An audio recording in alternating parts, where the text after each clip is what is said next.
Pum, pum, pum.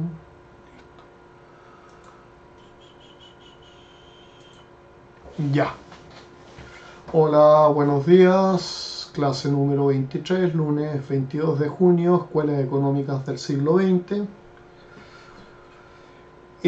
Lo que vamos hoy día a hacer una comparación entre la escuela austriaca y la escuela neoclásica. Es importante porque la gente tiende a confundir las cosas. ¿Ya? Y es muy importante hacer la diferencia porque a partir de los principios se derivan las recomendaciones de política económica. ¿Ya?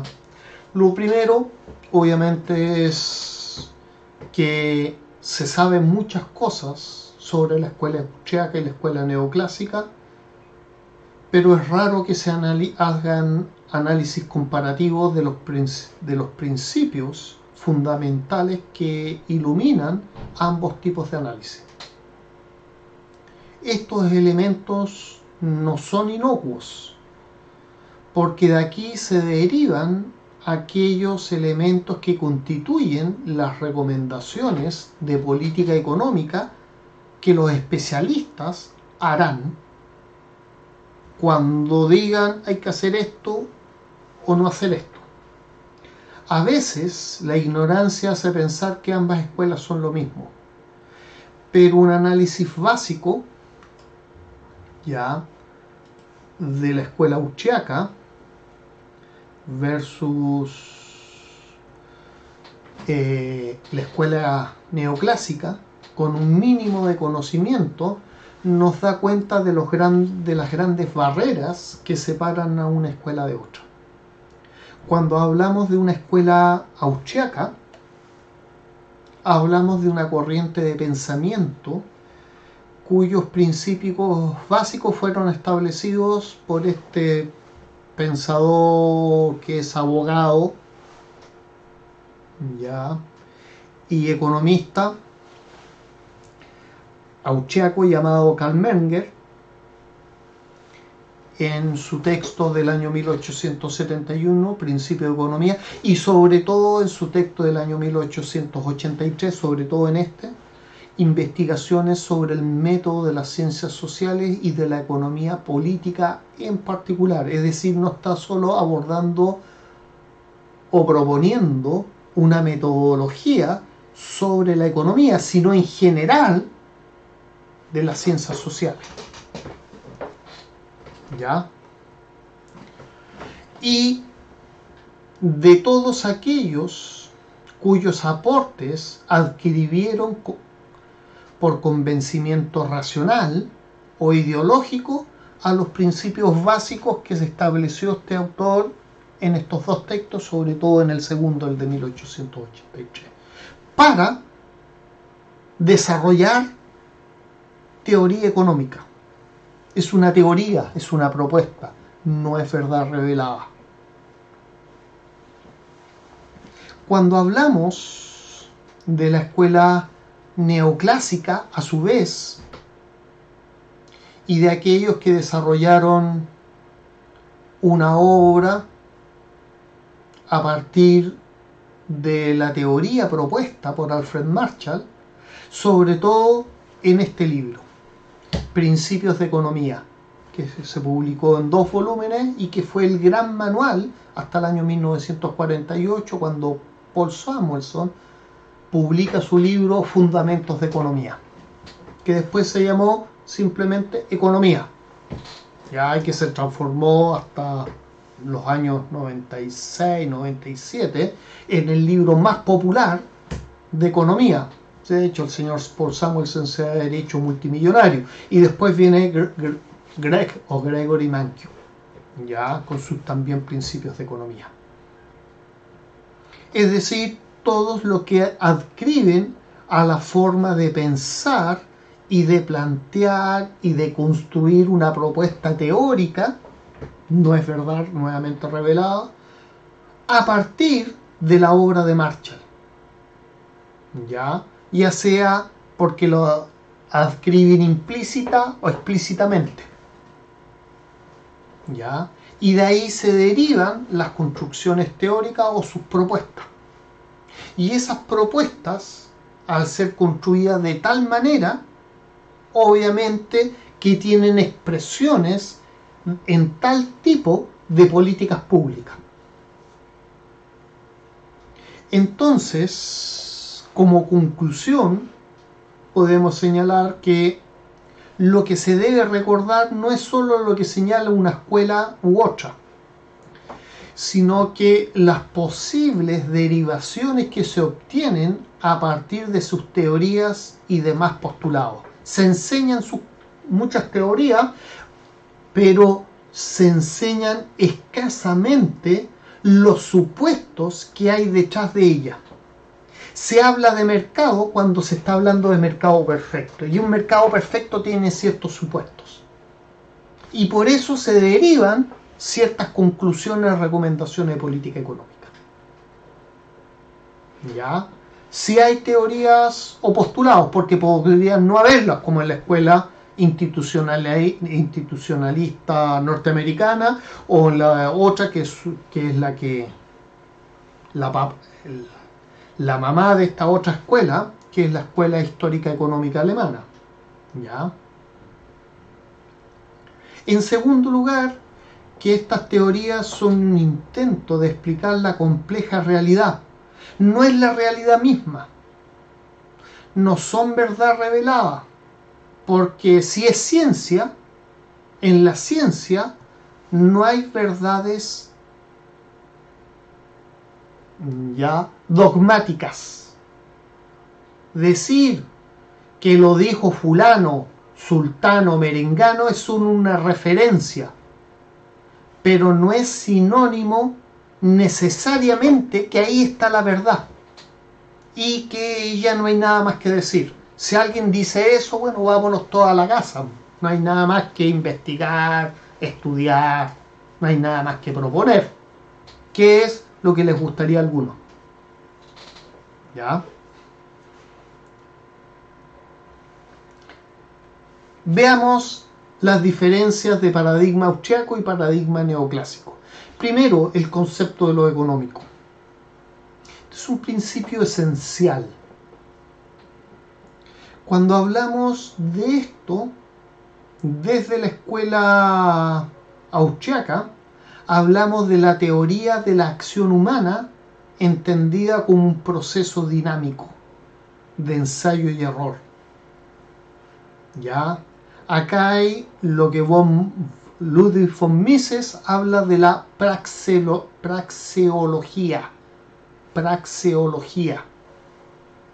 ¿Ya? Que es una metodología que busca estudiar la estructura lógica de la acción humana consciente de forma a priori. Es decir, yo antes de los hechos construyo una teoría sobre ideal, en categorías ideales, de cómo debería actuar una persona.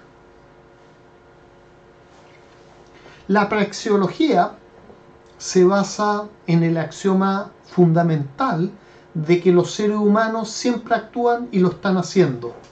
Es decir, es el hecho primordial, básico, que los individuos realizan acciones conscientes hacia objetivos elegidos. Por tanto, lo que estudian los austriacos es una teoría de la acción y no de la toma de decisiones, porque la acción supone la toma de decisiones.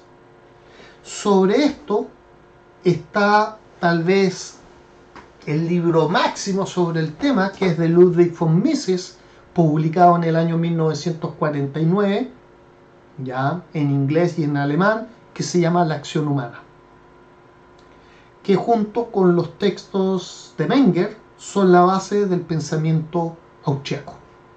Como dice von Mises en su texto, la acción humana es una conducta consciente, movilizada, voluntad transformada en actuación, que pretende alcanzar precisos fines y objetivos. Es una reacción consciente del ego, de mi yo, ante los estímulos y las circunstancias del ambiente. Es una reflexiva acomodación a aquella disposición del ambiente que está influyendo en la vida del sujeto. Esto lo dice en la página 16, las primeras páginas. Por otro lado, la escuela neoclásica plantea una teoría de la decisión, no de la acción, sino de la decisión, en base a que los sujetos buscan la maximización como ofertante o como demandante, sometidos a restricciones presupuestarias o de recursos, donde hay un concepto estrecho de racionalidad, o que algunas llaman de racionalidad limitada, porque no se lo pueden saber todo. Pero en el modelo, los neoclásicos suponen que se las saben todas, por tanto las decisiones que se van a tomar son perfectas en este sentido, porque sopesan no solo toda la información, sino todas las consecuencias previsibles de sus acciones. Detrás de este concepto, entonces, está el Homo economicus, detrás de este concepto neoclásico, que es la base que utilizan los neoclásicos entonces para modelizar el comportamiento humano. Modelizar significa construir modelos, teorías que expliquen de manera simple aquellos factores que se consideran esenciales para explicar cómo toman las decisiones las personas frente a estímulos externos en un contexto determinado. Estímulos vistos como incentivos en la lógica conductiva de estímulo-incentivo versus respuesta. Los primeros que van a utilizar esta lógica explícitamente en su análisis son Adam Smith en su libro de 1776, La famosa riqueza de las naciones, y John Stuart Mill en 1836 en un artículo publicado en una revista académica de la época, se llama Una definición sobre política económica y sobre el método apropiado. Según John Stuart Mill, la economía política no trata la totalidad de la naturaleza del hombre, modificada por el estado social, ni toda la conducta del hombre en sociedad. Se refiere a él solo como un ser que desea poseer riqueza y que es capaz de comparar la eficiencia de los medios para la obtención de ese fin. O sea, ¿cuál es el objetivo del hombre? Obtener riqueza, y que compara medios con fines, racionalmente, calculadoramente, maximizadoramente, que es la base del análisis coste-beneficio en pos de una maximización.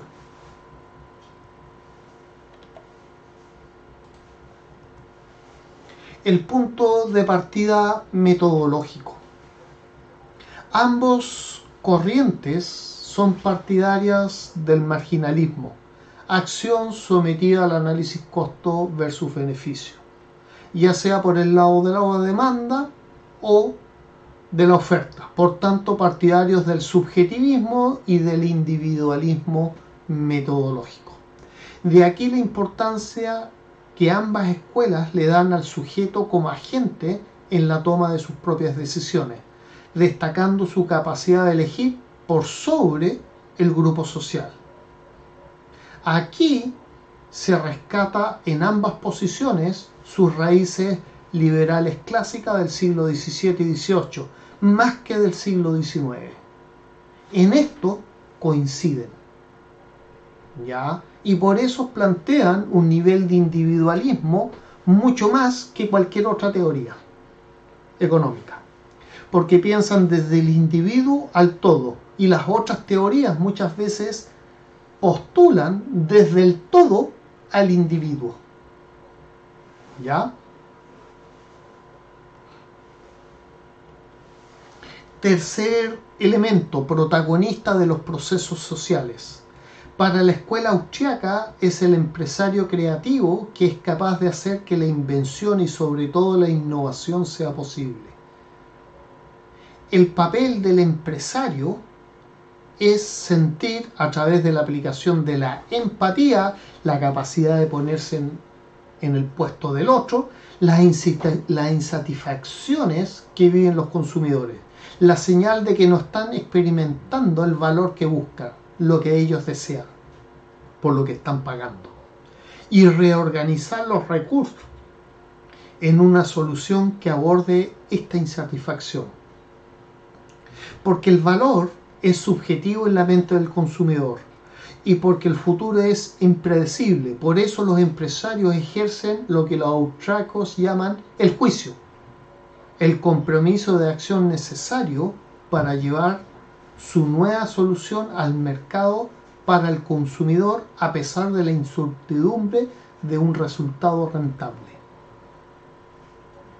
Para la escuela neoclásica es el homo economicus, el hombre económico, o ser racional maximizador de oportunidad y beneficio, el que realiza esta función y es teóricamente egoísta, según la definición de Adam Smith en su libro 1759, La teoría de los sentimientos morales, y que vuelve a tocar en La riqueza de las naciones, en el libro 4, capítulo 2, pero que sí es capaz de sentir empatía por el otro, pero siempre se tiene en primer lugar a sí mismo. Cuando dice en el libro 4, capítulo 2, no es de la benevolencia del carnicero, cervecero, panadero, de donde obtendremos nuestra cena, sino de su preocupación por sus propios intereses. ¿Y qué es lo que pretende un panadero cuando vende pan? Ganar plata.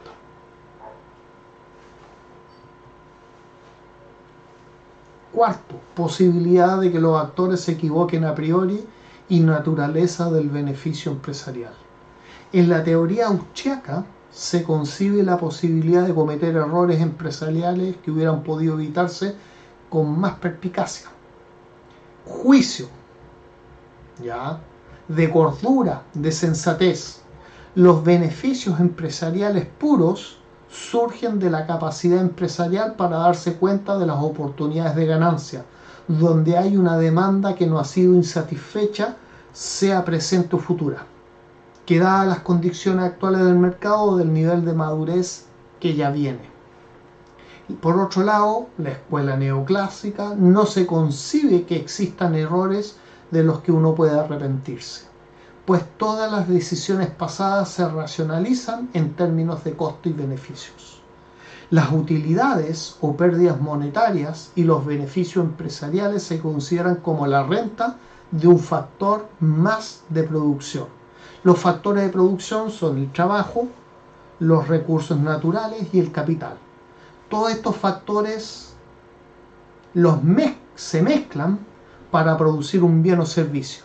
Según los austriacos, quien los mezcla no es cualquiera, es el empresario, y este es un factor muy escaso y de ahí su relevancia. Concepción de la información. Según la escuela austriaca, el conocimiento y la información son subjetivos. La realidad es objetiva, pero uno la recibe subjetivamente y la analiza subjetivamente, propio de los individuos que la recogen, y está dispersa y está cambiando constantemente. De ahí la importancia de la creatividad empresarial. Además, hacen una distinción radical entre conocimiento científico, que es objetivo, y práctico, que es subjetivo. Y la economía, como no es ciencia, es un conocimiento práctico, subjetivo. La escuela neoclásica, en su versión más ortodoxa, supone información plena en términos ciertos probabilísticos de fines y medios. La que es objetiva y constante. No distingue entre conocimiento práctico, empresarial y científico, pues el homo económico es 100% racional y la economía es una ciencia con principios universales. Por esto, para esta escuela, la política económica es la aplicación científica del conocimiento. Para el austriaco es un arte, es decir, si hay una habilidad para hacer algo y las habilidades se pueden aprender y desarrollar. Foco de referencia. La escuela austriaca ve el proceso general con tendencia coordinadora a través de los precios y no distingue entre lo micro y lo macroeconómico. Por eso todos los problemas económicos se estudian de forma interrelacionada, rescatando todos los elementos de la complejidad que presenta un fenómeno social a través del tiempo, o sea, además dinámicamente. Por el contrario, la escuela neoclásica estudia a partir de supuestos, aunque estos no se den en la realidad, y dentro de un modelo de equilibrio general o parcial. El equilibrio general y parcial fue formalizado, ya lo sabemos, por un economista marginalista llamado Leon Walras y su libro de 1874, Principios de Economía Pura. El equilibrio parcial es cuando hablamos de la oferta y demanda de un solo mercado, como el de frutas genéricamente, o de una en específico, como podría ser el de manzana. Oferta y demanda de manzana, o el de oferta y demanda de frutas. Cuando hablamos de mercados genéricos, como los de frutas y verduras, y más como otros alimentos, carnes, etcétera, pescados, estamos hablando de un equilibrio general. Al igual si hablamos de varias frutas en específico, manzanas, peras, uvas. Lo que arma la lógica de este análisis es, 1, la restricción de ingresos. Todos los agentes económicos están sometidos a un presupuesto, por tanto hay escasez. 2, los precios que nos indican los costos, la demanda y los beneficios oferta. 3, nuestra subjetividad, que es lo que queremos. Para la escuela neoclásica, la separación es una situación metodológica de carácter práctico entre micro y macro. Para la escuela austríaca es un problema ontológico, un error muy grave de análisis que genera un mal entendimiento del objeto de estudio y por tanto con recomendaciones erradas. El elemento filosófico aquí en la escuela austríaca va a pesar más en este análisis de carácter epistemológico, es decir, de la teoría del conocimiento, que en la escuela neoclásica. ¿Ya? En séptimo lugar, el concepto de competencia. Es un proceso de rivalidad empresarial para los austríacos. Los que compiten generan competencia. Los que compiten y generan competencia son los empresarios. De ahí que la escuela austríaca quiera que estos sean los más libres de cualquier posible regulación, para que puedan crear y competir entre ellos. Algunos seguidores de la escuela austríaca llegan al llamado anarcomercadismo o anarcocapitalismo, donde se supone que no hay Estado. Para la escuela neoclásica, la situación de competencia se da a partir del modelo de competencia perfecta o de los tipos de mercado que existen. Si se cumplen ciertos requisitos básicos por definición, como son: 1, si hay barreras de entrada o salida del mercado y cómo son estas. 2, si los ofertantes y demandantes tienen poder de mercado, es decir, ya pueden fijar precios, si son precios aceptantes, si hay información perfecta para la toma de decisiones, en tercer lugar, y en cuarto lugar, si el producto es homogéneo o no. Si es el mismo, todos los productos compiten a través de precios. Si son distintos, ya compiten por la naturaleza del bien o de la marca. Y ahí estamos hablando de competencia monopolística, etc. ¿Ya? 8. Concepto de coste. Para la escuela austríaca, el coste siempre es subjetivo.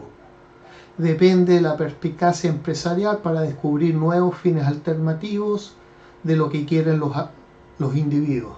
Para la escuela neoclásica, es objetivo y constante. Se puede conocer por un tercero y medir.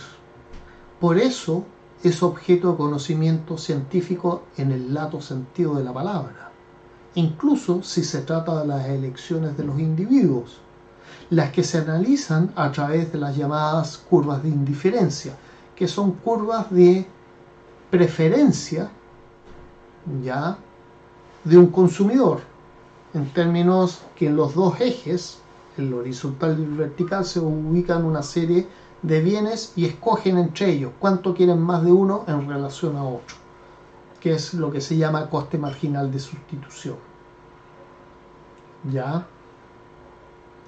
Como el coste es objetivo, se puede construir modelos científicos, caso contrario no se podría realizar esto y no se podrían establecer reglas universales.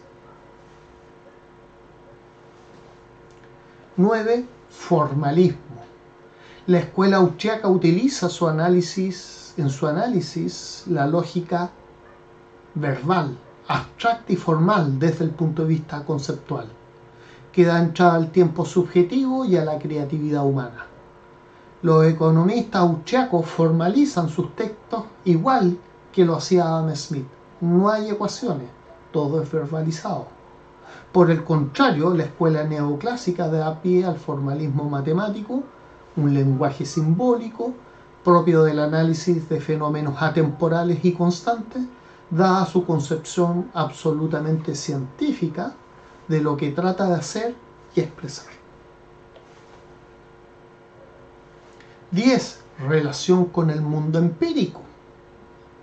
La escuela austriaca es partidaria del razonamiento a priorístico deductivo antes de sacar generalizaciones, o la construcción de un marco teórico a priori antes de, como digo, que se supone que tiene que ser lógico, riguroso y se presenta como una recomendación para el análisis. No es necesariamente una camisa de fuerza a seguir, no es una ley. Además plantea la necesidad de coordinar el conocimiento entre teoría con praxis, entre ciencia e historia, arte, psicología,